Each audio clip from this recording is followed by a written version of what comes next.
Bapak Ibu guru serta staf.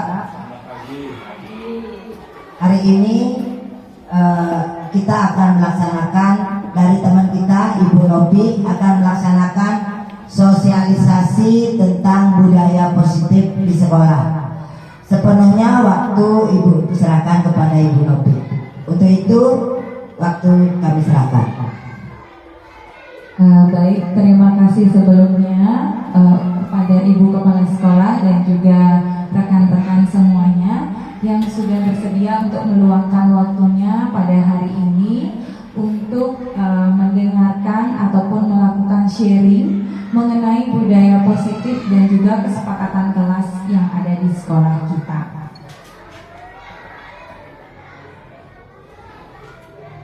Salam bahagia untuk Bapak Ibu hebat semuanya. Nah, di sini saya Niputu Novi Puspita Dewi merupakan calon guru penggerak angkatan kelima yang berasal dari Kabupaten Buleleng di SD Negeri 2 Sukasada. Sebelum kita mulai ke materi tentang budaya positif, Bapak Ibu bisa melihat di gambar di depan ada harimau. Nah, kira-kira berapa banyak kepala harimau yang ada di gambar itu? 5. Oke. Nah, ada yang 4, ada yang 5, ada yang 6. Ada yang lain? 5, 6, 7. Oke, saya berikan waktu 3 detik ya. 1, 2, 3. Ibu Chandra berapa? Kalau menurut saya ada 7 kepala harimau. Ibu Chandra 7. Kalau menurut Ide? Kalau menurut itu ada 4. Ada 4. Oke, ada yang memiliki pendapat lain? Sama 7. Oke Pak Oma? 9. Wah, kita lihat ya berapa kira-kira. Ternyata ada 1, 2, 3, 4, 5, 6, 7, 8, 9, 10, 11, 12, 13, 14, 15, 16. Berarti kurang jeli ya dalam melihat, karena di situ banyak sekali yang mirip-mirip kepala harimau. Oke, itu tadi ice breakingnya. Sekarang saya langsung saja. Nah, Bapak Ibu di sini pasti sudah tidak asing lagi dengan Ki Hajar Dewantara. Ki Hajar Dewantara ini merupakan Bapak Pendidikan ya Indonesia. Tapi yang kita tahu itu mungkin sebatas Ingarso, Sontolodo yang seperti itu. Nah, ternyata Bapak Pendidikan Indonesia kita atau Ki Hajar Dewantara itu sudah merumuskan mengenai pendidikan itu harus berpusat pada murid sejak zaman dahulu. Jadi menurut beliau itu pendidikan itu harus sesuai dengan kodrat anak. Dan kodrat itu ada 2, ada kodrat alam dan juga kodrat zamannya. Jadi setiap anak yang lahir itu tidak bisa kita ibaratkan seperti kertas kosong yang kita bisa warnai sesuai dengan yang kita mau. Misalnya kita punya anak, kita paksakan dia ke seni. Atau kita punya anak, kita mau dia jago matematika. Itu tidak bisa. Karena setiap anak yang lahir itu sudah memiliki kodratnya masing-masing. Dia sudah memiliki garis-garis halus. Jadi tugas kita sebagai seorang guru hanya menebalkan garis-garisnya itu saja. Kalau memang dia berpotensi di bidang seni, kita tebalkan itu. Dan untuk setiap anak itu pasti memiliki garis-garis yang sifat jeleknya juga. Nah, tugas kita sebagai guru adalah menyamarkan garis-garisnya itu. Karena memang setiap anak pasti memiliki sifat baik dan buruknya, itu sudah kodratnya. Nah, untuk kodrat zaman itu kita harus mengajar anak sesuai dengan perkembangan zaman yang ada. Kita tidak bisa menyamakan anak-anak yang di zaman dahulu tahun 1090-an misalnya cara mengajarnya kita samakan dengan pada abad 21 ini. Jadi beliau sudah merumuskan dari dahulu bahwa sebagai seorang guru kita harus mengajar sesuai dengan kodrat alam dan kodrat zaman. Makanya beliau menyebutkan bahwa guru itu adalah petani. Kalau dia sedang menanam jagung, maka rawatlah anak itu seperti jagung. Jangan menyamakan anak satu jagung dan satu sebagai padi misalnya. Jangan memberikan perlakuan yang sama. Jadi salah satu tanggung jawab kita adalah bagaimana kita dapat mendukung satu sama lain sehingga di sekolah tumbuh budaya positif dan juga karakter yang baik. Nah, di sini budaya positif yang seperti apa yang akan kita tumbuhkan di sekolah yang dapat membentuk karakter murid, guru, dan juga visi misi untuk sekolah kita. Nah, pasti Bapak Ibu sering mendengar kata hukuman ya. Saya juga yakin Bapak Ibu besar berkat didikan hukuman zaman dahulu. Kalau tidak bisa, kukunya masih panjang, cetak digituin ya sama guru-guru zaman dahulu. Atau kalau tidak bisa disuruh berdiri di depan kelas, atau diberikan hukuman fisik yang lainnya. Nah, sekarang saya ingin menanyakan, hukuman dapat mendisiplinkan anak. Siapa yang setuju? Silakan angkat tangannya. Ide satu. Yang lain tidak setuju berarti setuju atau tidak? Setuju, masih ada hukuman, tergantung sekarang pelaksana bagaimana kita mempraktekkan hukuman itu pada anak. Ya, bagus sekali. Terima kasih. Jadi setuju, tetapi bagaimana kita caranya untuk menjalankan hukumannya itu. Nah, sebenarnya di sini kita akan membahas, banyak sekali ya yang Bu Nopi bahas. Tenang saja, di sini tidak akan panjang, tetapi akan dibahas sedikit demi sedikit ya. Tadi sudah bagus sekali yang disampaikan oleh Ibu Suyas bahwa bagaimana kita melaksanakan hukumannya. Nah, sekarang saya kasih perumpamaan ya, bahwa Bapak Ibu di tangannya sedang ada sesuatu yang sangat berharga.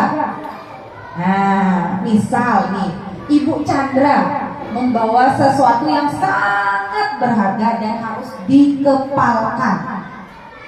Sekarang tugasnya Ide adalah untuk membujuk dan merayu Bu Chandra supaya mau membuka kepala tangannya itu. Apa yang akan Ide gunakan? Apakah dengan membujuk? Apakah dengan merayu? Apa mengancam? Atau menyuap Ibu Chandra sampai dia mau membuka kepala tangannya? Sekarang Bu Chandra posisinya harus mengepalkan tangannya. Bagaimana caranya Ide supaya Bu Chandra mau membuka tangannya? Kira-kira gimana caranya?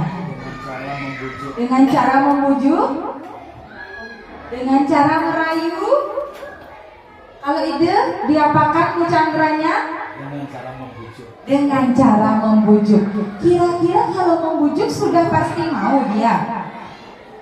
Kalau Bapak Ibu yang menjadi memegangnya, kalau dibujuk mau? Belum tentu. Kalau dirayu mau? Belum tentu. Kalau diancam? Belum tentu juga. Kalau disuap, kasih uang misalnya, mau nggak? Belum tentu. 50-50. Kemungkinan mau.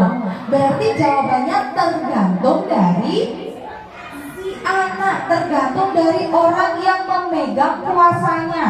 Berarti yang dapat mengontrol diri kita itu hanya kita sendiri. Termasuk ya, yang dapat mengontrol itu kita sendiri sesuai dengan kebutuhan dasar kita. Kalau kita butuh kasih sayang, dirayu aja mau. Kalau kita butuh uang, disuap mau. Ya, seperti itu. Jadi tergantung kebutuhan. Nah, ilusi guru mengontrol murid. Kita sering sebagai seorang guru dapat mengontrol murid. Mereka kita ancam misalnya, ayo kalau nggak mau nanti ibu begini, nanti ibu marahin. Nah, gitu misalnya. Ibu suruh kamu berdiri di depan kelas dengan menaikkan satu kaki. Siswa memang mau. Kenapa dia mau? Karena dia yang memiliki kontrol bahwa saya mau dikontrol oleh ibunya. Tetapi dia tidak memiliki kesadaran, kenapa sih saya harus seperti itu? Contoh kecil, memakai helm. Nah, saya tanya, Bapak Ibu pakai helm untuk apa? Pasti takut karena polisi. Nah, bukan karena kesadaran kita bahwa menggunakan helm itu penting untuk melindungi kepala meskipun jaraknya dekat sekitaran bahu. Tapi kita tidak pernah tahu kecelakaan itu bisa terjadi kapan saja. Nah, itu contoh kecilnya. Kita menggunakan helm itu karena aturan, karena takut, bukan karena kita sadar. Inilah yang harus kita pupuk di anak-anak kita. Bagaimana mereka menyadari bahwa kenapa saya harus belajar, kenapa saya harus disiplin, bukan karena takut dimarahin guru. Kenapa masuk semangat? Oh, pasti welang aja guru, biar tidak seperti itu. Kenapa saya harus bangun pagi, masuk, belajar? Itu harus ditanamkan kesadaran. Maka hal itu dipengaruhi oleh 3 hal. Yang pertama, mungkin anak-anak atau kita akan berpikir, apa ya yang akan terjadi apabila saya tidak melakukan aturan yang ada?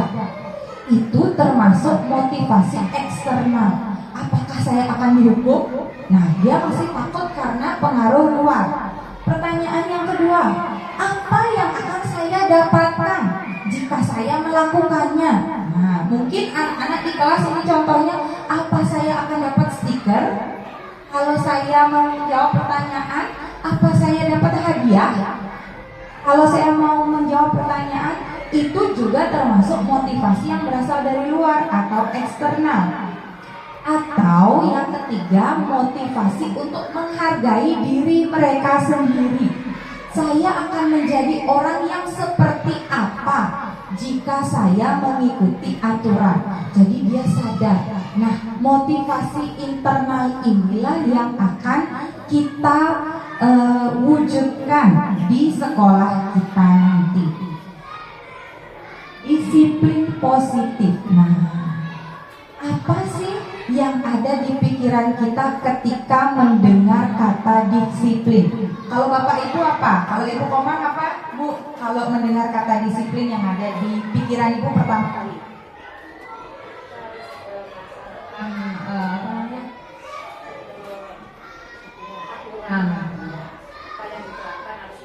Oke, berarti harus menerapkan aturan. Kalau Ibu Ayu sama, ya berarti di pikirannya kalau disiplin itu kita harus menerapkan aturan ya. Nah, kebanyakan orang itu memang menghubungkan disiplin itu dengan tata tertib, teratur, kepatuhan, ataupun peraturan. Padahal disiplin itu jauh berbeda dengan hukuman. Nah, jadi hukuman, kata disiplin itu tidak selalu harus berdampingan dengan hukuman. Kalau tidak disiplin maka dihukum. Hukuman ini adalah jalan terakhir yang bisa kita ambil ketika anak tersebut tidak mau menaati atau tidak melaksanakan apa yang kita mau. Masih banyak alternatif yang lain yang bisa kita gunakan. Jadi dalam konteks pendidikan saat ini itu, disiplin itu yang dimaksud adalah disiplin diri. Disiplin itu adalah bagaimana kita meningkatkan motivasi internal. Ada menghormati orang lain, ada tanggung jawab. Kalau anak itu sudah bertanggung jawab, kita tidak perlu membuat aturan, buanglah sampah pada tempatnya. Jangan ribut di kelas karena dia sudah tahu tanggung jawab sebagai dirinya sendiri itu apa. Nah, seperti itu. Dan muaranya nanti disiplin ini adalah profil pelajar Pancasila. Bapak Ibu sudah tahu profil pelajar Pancasila? Sudah? Ada berapa? Ada 6. Ya, ada 6 profil Pancasila. Inilah yang akan ada atau tujuan dari kurikulum Merdeka. Nah, sekarang mungkin yang Bapak Ibu sering dengar adalah hukuman dan konsekuensi ya. Pernah mendengar kata konsekuensi? Pernah ya. Hukuman, konsekuensi, dan restitusi sebenarnya ada. Mungkin belum sering terdengar. Mari kita bahas satu persatu apa itu hukuman, konsekuensi, dan restitusi. Sebelum kita membahas restitusi, saya ingin membahas tentang hukuman dan konsekuensi. Yang pertama, mungkin saya tanyakan pada Ibu Kadek. Mencatat 100 kali di dalam buku dengan kalimat saya tidak akan terlambat lagi karena anak tersebut terlambat ke sekolah. Merupakan hukuman atau konsekuensi? Hukuman. Oke, nanti kita cek bersama. Yang nomor 2 Ibu Made Kaci, lari mengelilingi lapangan basket 2 kali karena terlambat hadir di sekolah. Hukuman atau konsekuensi?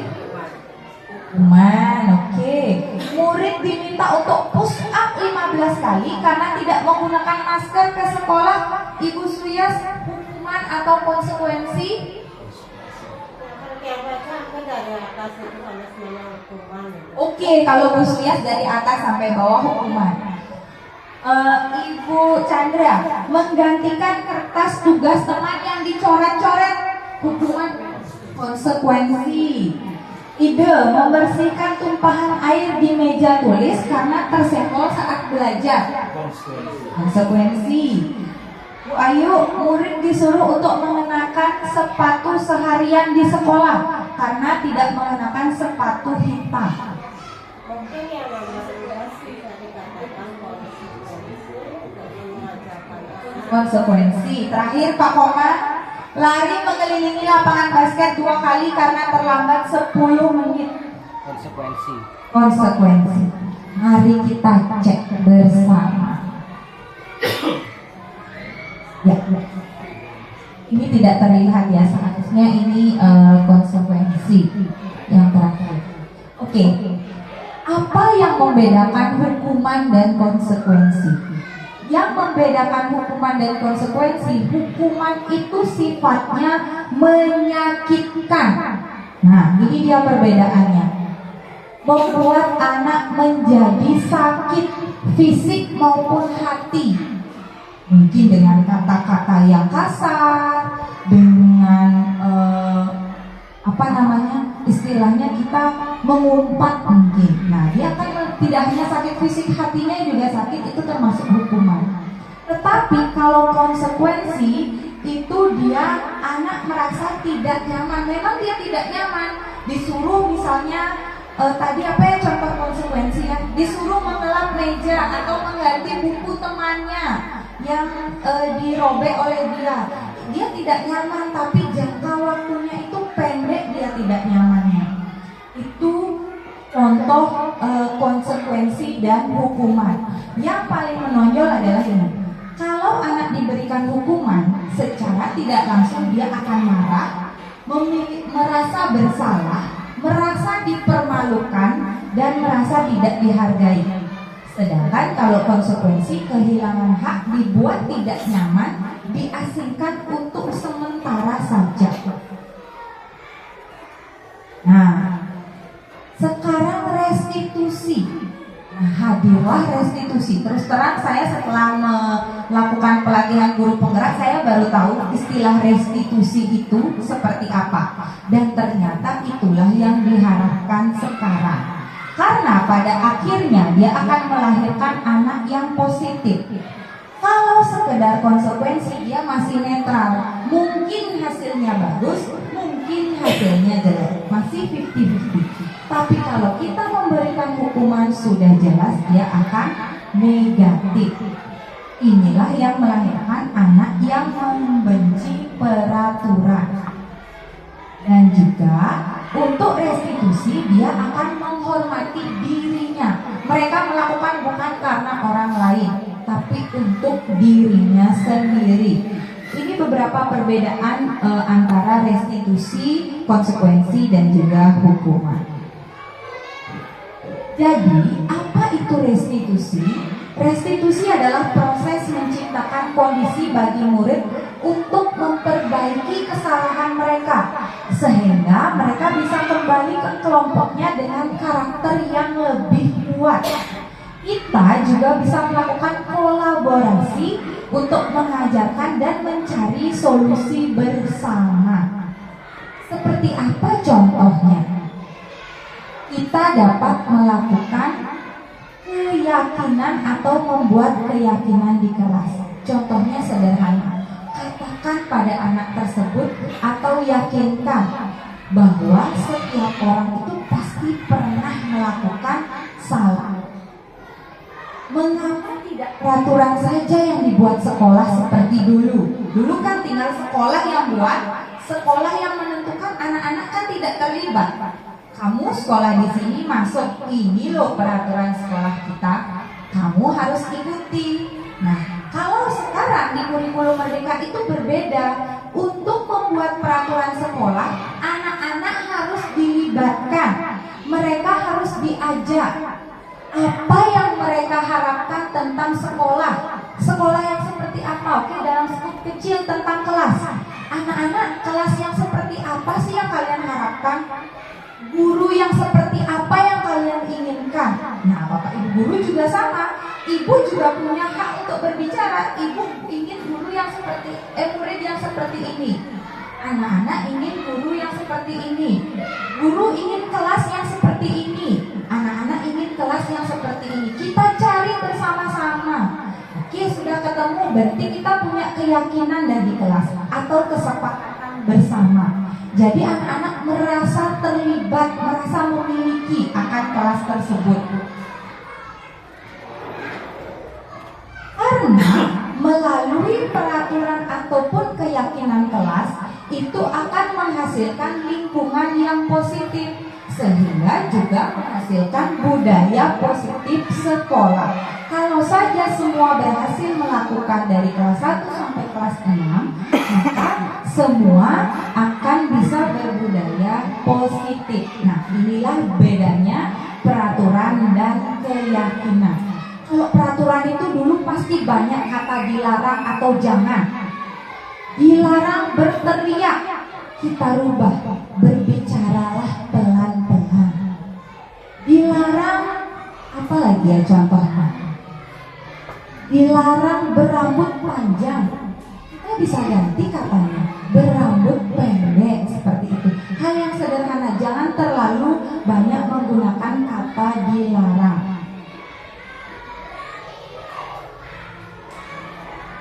Nah, ini adalah contoh cara menerapkan keyakinan kelas yang sudah dilaksanakan. Jadi kita bisa mengajak anak-anak, mereka bisa diberikan sticky note ataupun kertas, atau mereka semua menulis di kelas. Kita baca satu persatu, kemudian kita diskusikan. Tidak apa-apa mengambil jam pelajaran, berkurang 1 jam pelajaran atau 2 jam pelajaran, tidak apa-apa. Yang penting ini untuk kebaikan sekolah ke depannya. Jadi kita diskusikan, nah akhirnya didapatkanlah beberapa kesepakatan di kelas.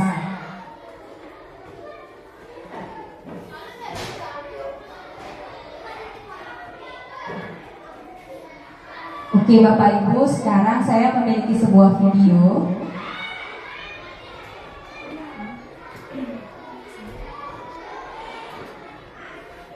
Bentar ya, saya panggilkan teknisi terlebih dahulu karena suaranya tidak masuk.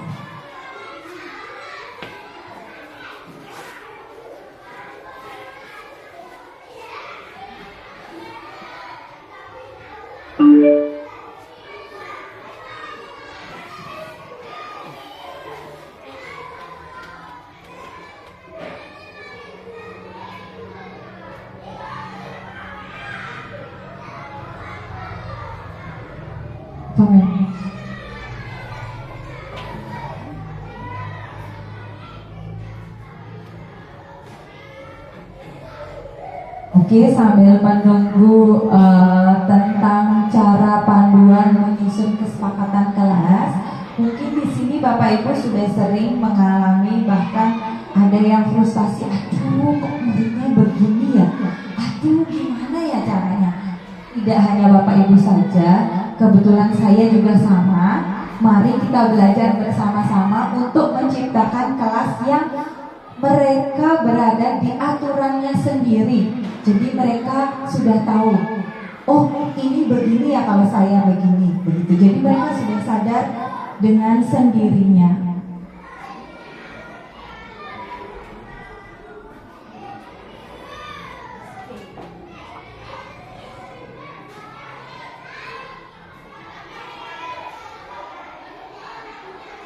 Saya sebelum mempelajari tentang restitusi ini, karena dulu di sekolah swasta, di sana saya menggunakan sistem kartu, maka dari itu sampai sekarang saya masih coba untuk menerapkannya di sini, di mana di setiap kelas mungkin sudah ada ya kartu merah, kuning, dan hijau. Jadi setiap kartu itu saya isi nama per anak dan saya tempel di depan kelas. Ketika mereka melihat warna kartunya hijau semua, berarti anak-anak tertib dan sudah mengikuti peraturan. Nah, kalau misalnya ada yang sudah melanggar satu kali, saya tidak akan langsung berikan kartu, tapi saya berikan peringatan. Tapi kalau sudah 2 kali, saya akan ganti kartunya menjadi kuning. Itu ada konsekuensinya. Saya masih menerapkan sebatas konsekuensi karena dulu saya belum tahu bahwa di sini ada restitusi seperti itu. Jadi masih memberikan reward. Kalau dalam 1 minggu anak-anak tidak ada yang mendapatkan kartu kuning, saya berikan mereka free time atau waktu bermain yang lebih. Saya berikan 10 menit. Tetapi untuk anak-anak yang mendapatkan kartu kuning, saya dudukkan di kelas 5 menit, hanya bisa mengikuti 5 menit. Jadi 5 menit mereka duduk, tidak bisa ikut bermain dengan temannya. Tetapi kalau sampai sudah dapat kartu merah, saya pastikan akan panggil orang tuanya dan tidak bisa mengikuti free time yang saya berikan. Jadi sejauh ini untuk beberapa anak berhasil. Memang 1-2 anak masih mental. Kita harus masih tetap belajar untuk mencari pola-pola ke depannya. Makanya kemarin saya dikasihkan tentang materi restitusi ini, saya juga masih mencoba untuk menerapkan ke anak-anak.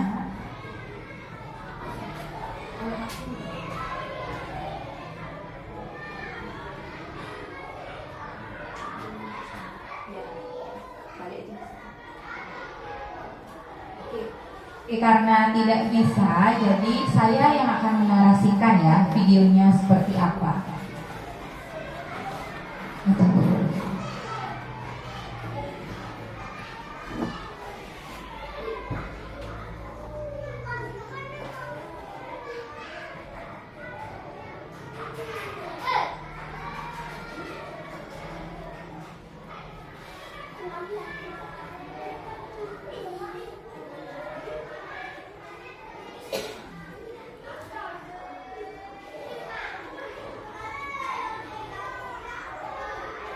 Oke, karena videonya tidak bisa diputar, nanti siapa tahu di akhir bisa diputar. Sekarang kita lanjutkan saja dulu di kebutuhan dasar manusia.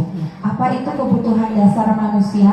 Bahwa setiap orang melakukan sesuatu itu ada tujuannya, pasti.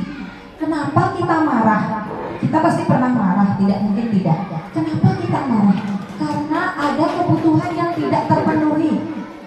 Entah penguasaan, entah kebutuhan hidup dan lain sebagainya, kita bahas nanti. Sekarang saya kasih contoh seperti kasus ini. Ada Ibu Ambar, dia guru wali kelas 2A di SD Pelita Hati. Dia sedang bingung menghadapi pula salah satu murid di kelasnya namanya Doni. Beberapa anak di kelas 2A telah datang padanya dan mengeluhkan Doni yang seringkali meminta bekal makan siang. Mereka dengan paksa, jadi dipaksa temannya mau minta makan siang sama teman-temannya. Jika kita menghadapi situasi seperti Ibu Ambar, apa yang akan Anda lakukan? Menurut Anda, kenapa anak ini bisa seperti itu? Apa yang akan dilakukan? Ya Pak I, menasehatinya. Ada yang lain? Menurut saya memanggil Doni secara langsung, kemudian menanyakan mengapa dia melakukan hal tersebut. Oke, ada yang memanggil Doni kemudian menanyakan mengapa hal tersebut terjadi. Itu benar sekali. Kita panggil dia jangan dimarahi di depan orang banyak. Kita panggil satu persatu seperti yang dilakukan oleh Ibu Kepala Sekolah kemarin terhadap siswa kelas 5 ya, yang memiliki masalah, diajak ngomong dan dicari. Karena pada dasarnya manusia memiliki 5 kebutuhan dasar. Apa itu? 1. Kebutuhan penguasaan. Merasa aku yang harus berkuasa. Pasti ada dalam diri kita seperti itu. Aku harus jadi yang terbaik. Itu termasuk penguasaan. Yang kedua, kasih sayang dan rasa diterima. Jadi kita sebagai manusia harus mendapatkan kasih sayang dari orang sekitar. Itu sudah wajib. Bagaimana kalau kita tidak diberikan kasih sayang? Misal dengan suami sendiri tidak diberikan kasih sayang, pasti marah. Pasti kita akan meluapkan kekesalan kita kalau satu ini tidak terpenuhi. Atau bertahan hidup, kita tidak diberikan makan, pasti kita akan marah atau menangis. Nah, ada juga kebebasan, tidak suka dikekang, dia tidak suka berada di seperti itu, dia ingin merasa bebas. Ataupun kesenangan, memang dia tidak senang dengan ini, tapi kita paksa dia, pasti dia akan berontak dalam dirinya. Jadi pada dasarnya manusia itu memiliki 5 kebutuhan dasar ini yang harus terpenuhi. Dan sebagai guru kita bisa melakukan atau memenuhinya melalui 5 posisi kontrol. Kita bisa sebagai penghukum ketika dia melanggar seperti tadi, Doni itu dia minta makanan sama temannya, kita bisa sebagai penghukum, kita langsung hukum dia. Atau kita buat dia sebagai pembuat merasa bersalah. Atau kita jadikan dia teman, ajak kamu berteman. Atau kita hanya sebagai pemantau saja. Dan yang terakhir kita bisa sebagai manajer. Yang mana sih yang paling bagus? Yang paling bagus adalah sebagai manajer yang terakhir. Karena di posisi inilah kita menjadikan murid sebagai pribadi yang mandiri, bertanggung jawab, dan bertanggung jawab atas segala perilakunya. Hebat guru itu Ibu, Bapak Ibu, karena tidak hanya mengajar, dia juga jadi manajer. Kalau di perusahaan itu manajer beda loh, hanya dia sendiri. Tapi guru, kita juga jadi manajer di sekolah. Apa bedanya dari kelima itu? Nah, kita lihat dari sederhana guru berkata, coba refleksikan lagi. Kalau sebagai penghukum, guru itu akan berkata begini, kalau kamu tidak melakukan, awas ya, rasakan nanti. Itu sebagai penghukum kata-katanya. Kalau sebagai pembuat orang merasa bersalah, kamu kan seharusnya sudah tahu. Aduh, ibu lelah sekali sudah memberitahumu. Ibu stres, ibu sakit jadinya, sakit hati ibu melihat kamu seperti itu. Dia jadi merasa bersalah karena perbuatannya. Ini ya dibakat gini, hati sakit hati guru nih. Nah, seperti itu contohnya. Kalau sebagai teman, ayolah, kamu kan sudah tahu. Nah, itu sebagai teman. Jadi masa kamu tidak mau? Ingat nggak kalau dulu ibu pernah bantu? Nah, itu sebagai teman kita jadikan posisinya. Kalau sebagai pemantau, itu tinggal kasih saja peraturannya seperti apa. Berarti konsekuensinya seperti apa. Kalau kamu melakukan ini ya sudah, berarti nanti kamu seperti ini. Nah, itu pemantau, kita tidak ikut campur. Dia yang mengambil, dia yang menentukan sendiri. Kita hanya melihat, oh dia melakukan perbuatan jelek, berarti nanti konsekuensinya ini. Dia bagus, konsekuensinya ini. Yang terakhir adalah sebagai manajer. Sebelumnya kita sudah membuat kesepakatan kelas atau keyakinan kelas. tinggal kita tanyakan, apa sih yang sebenarnya kita yakini? Apakah benar yang kamu lakukan ini? Apa yang bisa kamu lakukan untuk memperbaiki? Berikan dia celah atau berikan dia waktu untuk memikirkan sendiri. Apa yang gainu? Kengken cara meragatan. Kasih dia sendiri yang menentukan. Jangan dari kita, kamu harus minta maaf begini, enggak. Biarkan dia berpikir, bagaimana sekarang saya menyelesaikan masalah saya. Misal dia bolos nih, tidak mau pas pelajaran agama misalnya. Pas pelajaran saya dia ada, tapi pas rumah ngajar dia nggak ada. Dia di kamar mandi, bilang kamar mandi lama sekali. Mang ngadu ke saya, aduh Bu Nopi, tuh lihat tuh si Anu gini. Saya akan panggil orangnya. Apakah benar seperti itu? Bagaimana sekarang caranya? Tadi Bapak Ibu sudah melihat perbedaannya. Kira-kira ini kalau gurunya mengatakan seperti ini, dia posisinya apa? Apakah pemantau, sebagai teman, penghukum, merasa bersalah, atau manajer? Yang pertama, saya kecewa sekali dengan kamu. Kira-kira dia memposisikan sebagai apa, Bu Kade? Merasa bersalah. Kamu tidak pernah benar melakukannya. Rasa bersalah juga. Oke, nanti kita lihat ya. Ayolah lakukan demi ibu dan bapak. Sebagai apa? Teman. Apa kamu mau mendapatkan stiker atau bintang hari ini? Sebagai apa? Ya. Bagaimana kamu bisa menyelesaikan masalah ini? Manajer. Kamu selalu yang paling terakhir. Sebagai apa? Kita lihat ya. Yang pertama, pembuat merasa bersalah benar. Yang kedua, penghukum. Karena kita menyakiti perasaannya. Kamu tidak pernah benar melakukannya. Coba ragu bangun gitu sakit hati. Pasti sakit hati. Kemudian yang ketiga sudah benar. Ayolah lakukan demi ibu dan bapak. Nah, apakah kamu mau mendapat stiker? Itu pemantau. Karena dia sendiri yang menentukan mau bagus atau mau tidak. Yang ketiga, yang ini sudah benar, manajer. Dan yang terakhir itu penghukum. Nah, sekarang baru kita bahas restitusi. Restitusi itu ada segitiganya. Segitiga restitusi itu adalah sebuah tahapan yang bisa kita gunakan dalam menyelesaikan masalah. Sebentar ya, ini sedang macet. Jadi ada nanti, nah ini dia segitiga restitusi.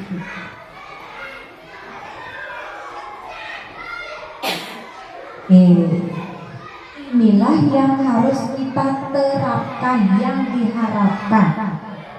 Tidak apa, kita tidak bisa menerapkan ketiga-tiganya, tidak masalah. Dibolak-balik juga bisa. Mau yang nomor 2 pertama, yang nomor 3, habis itu nomor 1 boleh, tidak harus berurutan. Nah, apa yang harus kita lakukan? Menstabilkan identitas. Apa sih menstabilkan identitas?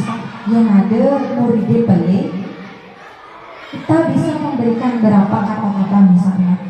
Ibu paham, setiap orang pasti pernah melakukan kesalahan. Dia langsung kesalahan. Dulu halu bedek kanannya. Ibu paham, kamu bukan satu-satunya orang yang pernah melakukan ini. Atau ibu pun kalau di posisimu juga sama, ibu pasti akan marah. Nah, seperti itu dulu halu kali ini. Baru yang nomor 2, validasi tindakan yang salah. Ada nggak cara lain kira-kira yang lebih efektif yang bisa kamu lakukan? Atau apa sih yang sebenarnya kamu butuhkan? Atau kamu tentu punya alasan kenapa kamu melakukan ini. Nah, jadi Bu mulai ngomong, oh ya Bu, yang kenal, busan kenal. Baru yang terakhir menanyakan keyakinan. Nah, kamu masih ingat nggak keyakinan yang kita buat di kelas? Kira-kira tindakanmu ini benar atau salah? Nah, apa yang harus untuk memperbaiki kesalahan yang sudah kamu buat. Kamu sedang berada dalam masalah nih, apa yang bisa kamu lakukan? Pasti pernah ada nak tuduh misalnya mau piket, wih gak piket nih, tiba-tiba temannya datang, ih kamu gak piket, marah dong ya, otomatis marah, mengepalkan tangan, teriak-teriak. Ini dah yang salah, yang marah-marah nih. Lalu kita tanyakan satu persatu. Jangan berbicara dengan siswa dalam kondisi dia marah, sama-sama marah. Sama seperti kita, kalau kita marah, yang menasehati kita juga marah, pasti mental. Tapi kalau dulu lu kena ih demen buat ini, iya ngerti jak ragu, jangan beragu gede bahasa ini. Ya gede-gede marah dulu ya marah alih. Salah lo yang kamu lakukan itu. Nah, jadi menstabilkan identitas itu ada beberapa contoh kata-kata yang bisa kita gunakan seperti ini. Bapak Ibu juga pernah berbuat salah. Kita pasti bisa menyelesaikan masalah ini. Bapak Ibu tidak tertarik mencari siapa yang benar, siapa yang salah, tapi Bapak Ibu lebih tertarik dalam menyelesaikan masalah ini. Nah, selanjutnya adalah contoh dari validasi tindakan yang salah. Ini beberapa contohnya. Kamu pasti punya alasan. Kamu boleh tetap berusaha menjaga sikap kamu ini, tetapi kita harus tambahkan sikap yang baru. Kita ganti. Atau maukah kamu belajar cara lain supaya kamu tidak memukul untuk mengungkapkan kekesalanmu? Seperti itu. Yang terakhir ini adalah menanyakan keyakinan. Jadi kita tanyakan apa yang kita sepakati di kelas. Kamu itu ingin jadi anak yang seperti apa? Mau jadi preman? Atau mau jadi anak yang seperti apa? Biarkan dia yang menentukan sendiri. Menurutmu kelas yang ideal itu seperti apa? Apa yang ribut seperti ini? Atau yang seperti apa? Kita kasih dia.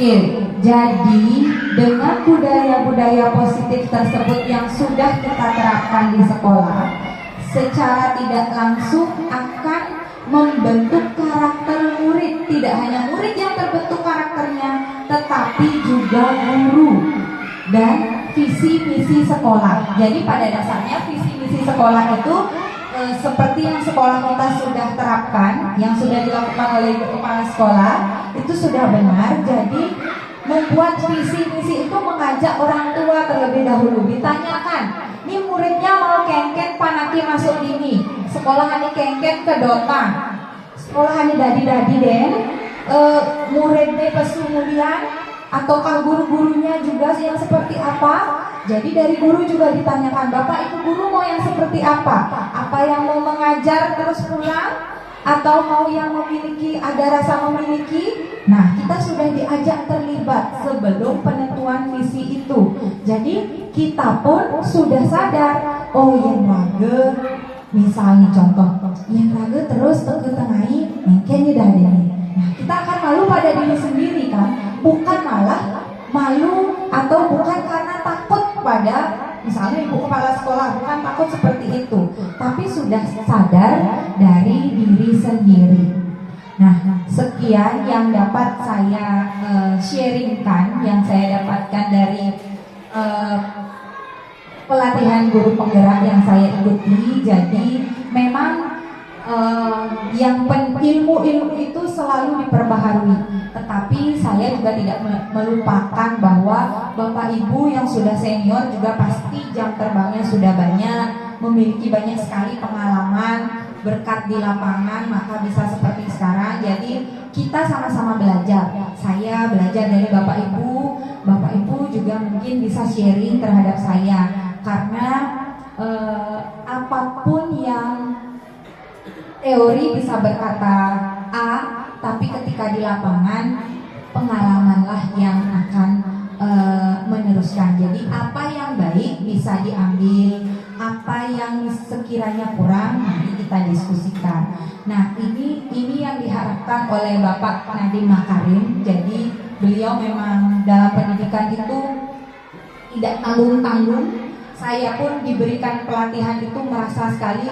Mungkin kalau dulu saya ikut pelatihan cuma duduk, dikasih tugas, sudah selesai. Kalau ini enggak, benar-benar satu hari itu kita harus memberikan minimal 60 komentar.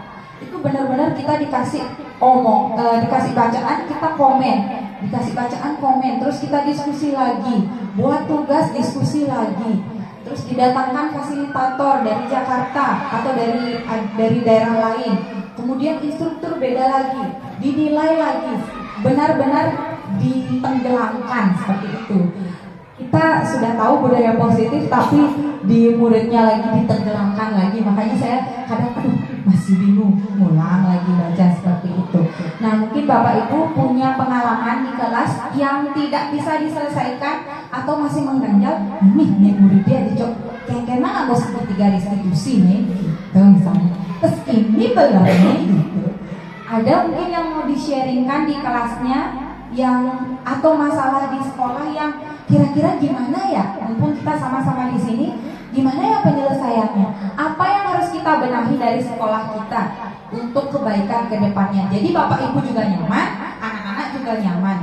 Langsung sakit tidurin ke jumlah gitu. Apa kira-kira dia mau sharing? Ibu Chandra.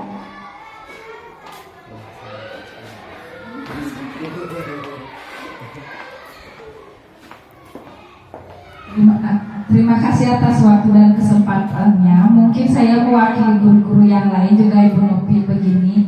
Bagaimana cara mengatasi anak-anak kita yang suka mengadu, yang sedikit-sedikit mengadu, dicolek mengadu, tidak diajak teman mengadu.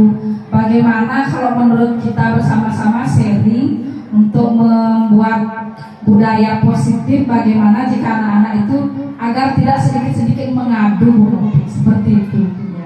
Mungkin kita sudah semuanya merasakan bagaimana. Terima kasih, hanya itu. Terima kasih atas waktunya. Nah, kendala kita di sekolah mengenai orang tua yang mempunyai anak berkelainan, artinya membutuhkan kebutuhan khusus, harusnya dimasukkan di sekolah SMP misalnya. Tapi orang tuanya tidak mau anaknya dimasukkan di sekolah biasa, sehingga kita sebagai guru kan tidak mempunyai cara yang dimiliki oleh guru yang sudah mempunyai kemampuan khusus misalnya. Nah, bagaimana untuk mengatasi hal itu mungkin bisa didiskusikan sebentar ya. Ini terima kasih atas waktunya. Baik, terima kasih. Mungkin ada lagi yang ingin bertanya? Sudah cukup? Sudah, oke, baik. Kalau sudah cukup, mari kita bahas bersama-sama. Mengadu, memang benar sekali. Saya pertama di sini satu hari itu bisa penselai, cerik-ceriki ngadu. Murahan, ibu saya dicolek bu, padahal dia duluan yang sebagai ibaratnya pelakunya. Dia yang duluan ganggu temannya, ketika dia diganggu balik, dia yang pertama ngadu sama gurunya. Kenapa hal itu bisa terjadi? Karena ampure, kita memberi ruang untuk anak-anak yang mengadu. Jadi dia keenakan, aja nih kau, anja guru nih, masih kau pangwelannya gitu, pasti ragu mau welannya. Karena itu sudah terjadi tidak dalam 1-2 hari. Itu adalah sikap yang sudah terbentuk selama bertahun-tahun. Makanya untuk yang kakak-kakak kelas mungkin agak sedikit lebih susah. Tapi kalau kita kuncinya satu, konsisten, pasti bisa. Karena kebiasaan seperti ini nanti supaya tidak terbawa ke SMP. Ini murid SD 2 nih jok ngadu dan gak ngajak guru nih. Kini ya beda di sekolah biar tidak seperti itu. Nah, makanya kita buat seperti kesepakatan di kelas. Saat apa dia boleh mengadu ke gurunya, saat apa dia tidak boleh mengadu. Dia harus tahu karena dia sendiri pun harus bisa membela dirinya ketika di luar nanti. Ya, yang ada bu guru, yang di jalannya juga sing ada bu guru. Apa yang dia bisa lakukan? Itu yang harus dia tumbuhkan. Makanya saat mengajar diperlukan untuk menyelipkan pendidikan seperti itu. Seharusnya ini dilakukan di awal sekolah. Mungkin yang sudah bisa terus diskusikan dengan kelasnya, yang belum mungkin nanti setelah ini bisa didiskusikan. Tanya dulu ke mereka, sekolah atau kelasnya kengken kedotan. Teman-teman yang seperti apa yang kalian harapkan? Oh, teman-teman yang baik, Bu. Seperti apa teman yang baik? Yang tidak memukul misalnya, yang berteman seperti apa? Nah, diskusikan. Ketika kapan kalian boleh mengadu? Apa yang terjadi kalau kalian nanti sudah mengadu? Nah, seperti itu. Tentu masalahnya ini akan ibu juga diskusikan dengan orang tua. Tidak hanya di sekolah, mereka pasti akan mikir, Encen dari orang ya orang tua Encen sih. Encen sebenarnya yang bisa pendidikan menangani tak colek dan nak bujak guru ini pasti gitu. Sudah Bapak Ibu, ada yang ingin menambahkan? Sudah? Nanti itu guru kelas ya, mungkin untuk guru pelajaran sekedar mengetahui supaya bisa menerapkan juga sama. Apa yang disepakati Bapak Ibu di kelas supaya guru yang lain, guru agama dan olahraga juga tahu, supaya dia tidak tumpang tindih nanti keyakinan yang ada di kelasnya, seperti itu. Sekarang pertanyaan yang kedua, Kak, gimana ya kalau kita punya murid yang berkebutuhan khusus seperti itu? Memang kalau misalnya kita sendiri yang mengajar itu tidak bisa. Makanya kenapa sekolah itu tidak akan berhasil kalau tidak ada dukungan dari orang tua. Yang pertama bisa kita lakukan, sebelumnya saya memang punya pengalaman. Sebelumnya saya memang punya pengalaman dulu di SD sana di bahasa. Saya mengajar kelas 1 dan kelas 2. Di sana sekolahnya itu belum punya guru khusus. Belum punya guru khusus tentang ya Ibu lewat sini bisa.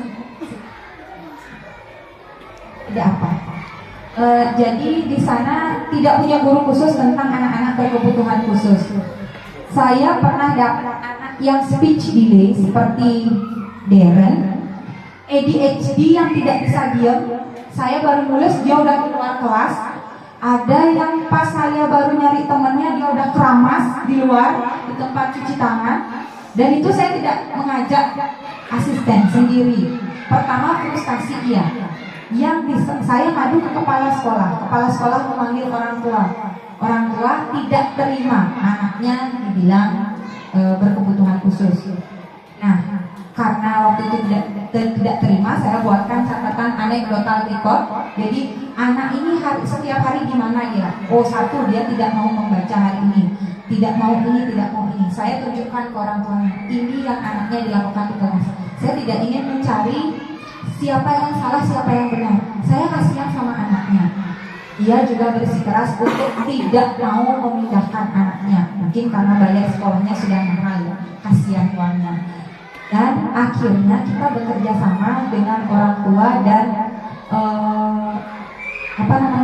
tim dari dia pelatihan, bukan bimbingan. Kalau anak-anak terapi, nah dia kan terapi. Dia melakukan terapi, saya bertemu bertiga, guru kelas, orang tua, dan terapinya. Saya bilang sama guru terapinya, saya tidak mau, bukannya tidak mau, saya tidak bisa menyiapkan materi untuk anak ini di sekolah.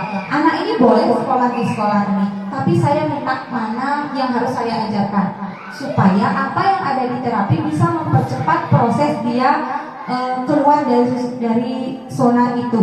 Saya bilang seperti itu. Akhirnya semua materi-materi pelajaran itu diberikan oleh tim terapinya, dikasih sama dia. Hari ini ibu kasih ini, hari ini kasih ini. Jadi saya tinggal memberi.